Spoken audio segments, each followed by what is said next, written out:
გვინდა დავამრგვალოთ 1585 უახლოეს 1/1000-მდე.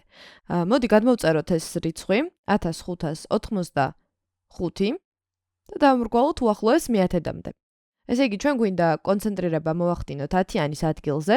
თუ ჩვენ მას გავზრდით 1 ერთეულით, მაშინ მივიღებთ, დავამრგვალებთ 1580 დავწეროთ, თუ გავზრდით 1 ერთეულით, დავამრგვალებთ 1590-მდე. და თუ ჩვენ დავამრგვალებთ ისე რომ ერთეულს არ შევცვლით, ანუ უცვლელად დავტოვებთ, მივიღებთ 1580-ს. 1580-მდე დავამრგვალებთ.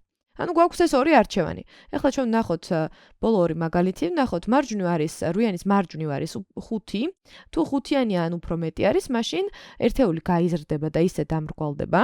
ერთეული უნდა გავზარდოთ და დავამრგვალოთ 1590-მდე. ანუ ამ ვარიანტს გამოვიყენებთ ამ შემთხვევაში დამრგვალებისთვის.